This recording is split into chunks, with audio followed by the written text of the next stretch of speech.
असं कधी वाटलं नाही की आपण चांगलं काम करत असताना आपल्याला असं फळ भेटन. पोलीस खात्यामध्ये आहे, भयानक मेहनत घेतली इथं.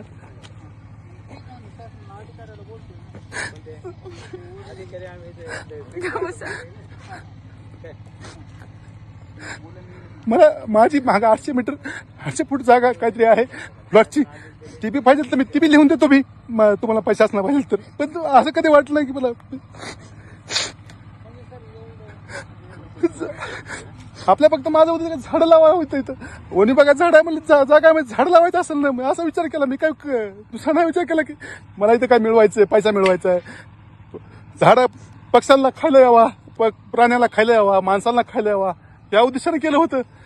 आपण आलो अंबाजोगाई येथील वन परिक्षेत्रामध्ये. या ठिकाणी काल एक सोशल मीडियावर प्रचंड व्हिडिओ व्हायरल झाला, जे की पोलीस कर्मचारी पोटुगरे साहेब आहेत. त्यांनी अतिशय भावनिक पद्धतीनं त्या ठिकाणी वन कर्मचाऱ्यांना साथ घातली होती, किंवा या ठिकाणी मी माळरानावर झाडं लावतोय आणि समाज उपयोगी उपक्रम हाती घेतलेला आहे, परंतु कुठल्याही प्रकारचा त्या वन कर्मचाऱ्यांना पाजर फुटला नाही. अतिशय पती पत्नी असताना या ठिकाणी ती भावनिक होऊन हसरू अनावर झाली, परंतु कुठल्याही प्रकारचे त्या ठिकाणी त्यांनी दाद दिली नाही. आपल्यासोबत या ठिकाणी सर्व या वस्तीतले राहणारे कर्मचारी आहेत, नागरिक आहेत. काय दादा, या ठिकाणी समाज उपयोगी उपक्रम हाती घेत असताना कुठेतरी प्रशासनच याकडे दुर्लक्ष करत आहे आणि प्रशासन देखील दबाव आणते. या ठिकाणी बघितलं आपण तर सगळीकडे ओसाड जमीन आहे, तर अतिशय चांगला उपक्रम हाती घेतलेला असताना सुद्धा हे एवढे झाडे लावलेले, ते झाडे जगवण्याचं त्यांनी एक ध्येय घेतलं होतं. एवढं मोठं सगळे प्रकारचे झाडं, मी वेगवेगळ्या प्रकारचे झाडे या ठिकाणी लावले होते आणि सगळं हे परिसर हा भरवून टाकण्याचा त्यांनी निश्चय केला होता. आणि ह्या सगळं समाजासाठी आहे, हे कोणाच्या वैयक्तिक नाही, कोणाच्या कब्जा नाही किंवा एकाची मालकी नाहीये, सगळ्यांसाठी आहे. आणि आपला हा परिसर आहे ना अतिशय फुलून गेला असता, सगळ्यांना ह्याचा फायदा झाला असता. काल ते जे कर्मचारी आले होते अतिशय त्यांना वेगळी वागणूक दिली. काल ते पती पत्नी रडतायत आणि तरी देखील ते थांबत नाहीये, त्यांनी हीन वागणूक दिली त्यांना. हे बघा, याच्यामध्ये त्यांनी काय परमिशनचं रिक्वायर्ड असते, त्यांनी क्लिअरली सांगायला पाहिजे होतं की हे परमिशन ते या ऑफिसमध्ये आणि हे घेऊन जा म्हणून. कारण परमिशन हे कुठल्याही खात्यामध्ये द्यायला पाहिजे ऍक्च्युली अशा कार्यक्रमामध्ये.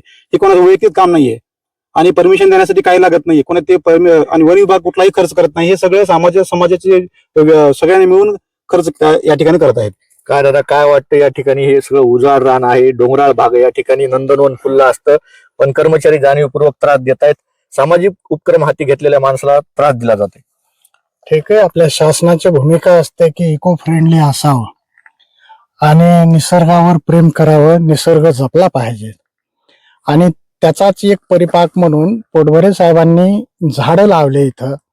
त्यांनी काही त्यांची मालकी दाखवली नाही किंवा काहीच नाही, त्यांनी कुंपणही केलं झाडं वाचवण्यासाठी, गुरांपासून ह्याच्या करण्यासाठी. पण शासनानं एक करायला पाहिजे की परवानगी द्यायला पाहिजे. करा, तुम्ही तर करीत नाहीत. लाखो झाडं शासन लागवड करतं, परंतु त्याचं संगोपन करत नाही. एवढा मोठा खर्च करतात आणि मग त्याच्यावर कुणीच काहीच करत नाही.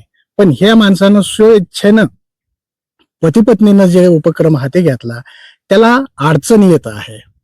दुसरी गोष्ट आहे की आपण लीजवर जमिनी देता, 1000 एकर, 100 एकर जमिनी देता, त्याचं काय आहे?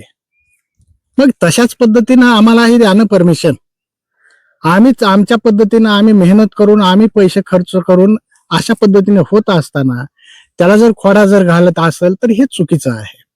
तुम्हीच त्याच्यामधून काहीतरी मार्ग दाखवून आम्हाला ते न्याय देण्याचा कार्य करायला पाहिजे.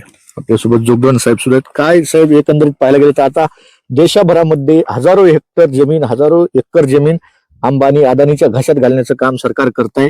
कुठेतरी उद्योगपत्यांच्या जमिनी घशात घातल्या जात आहेत आणि कुठेतरी समाज उपयोगी उपक्रम करत असताना पोलीस कर्मचाऱ्याला देखील दबाव आणून कुठेतरी त्यांच्यावर अन्याय होतोय. आपल्यासाठी काम करणाऱ्या माणसाला त्रास दिला जातो. काय वाटतं? हे बघा कसं आहे, हे सर्व पाहिलं असता याच्यामध्ये यांचा वैयक्तिक स्वार्थ कुठलाही नाही. आपण बाकीच्या मोठ्या गोष्टीकडे जाण्याची गरज नाही, पण इथलं जे आहे यांचा वैयक्तिक स्वार्थ कुठलाच नाही किंवा ह्याच्यातून यांना कुठला इन्कम सोर्स नाही. एक सामाजिक त्यांची आवड आहे आणि त्यांना लहानपणापासून छंद आहे, तो हे जोपासण्याचा प्रयत्न करतात. आणि आपण पाहिलं तरी पूर्ण मारहाण आहे.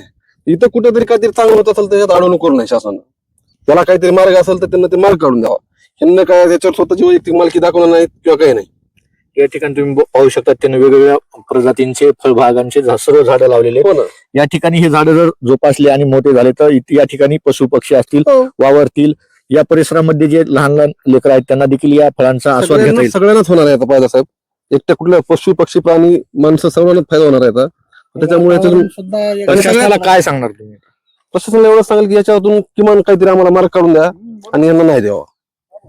नक्कीच तुम्ही पाहू शकता त्या प्रतिक्रिया या ठिकाणच्या रहिवासींच्या. तुम्ही पाहू शकता या ठिकाणी माळरान जे आहे त्या ठिकाणी कुठेतरी नंदनवन फुलवण्यासाठी पोटभरे साहेबांनी हाती उपक्रम घेतला होता, परंतु कुठल्याही प्रकारचं प्रशासन दखल द्यायला तयार नाही. प्रशासन त्यांना जाणीवपूर्वक त्रास देतोय. या घटनेमध्ये अजून काही नवीन अपडेट्स मिळतात का हे पाहणं महत्त्वाचं ठरणार. कॅमेरामॅन बाळासाहेब गरजसह मी अशोक गलांडे, माऊली न्यूज नेटवर्क, अंबेजोगाई.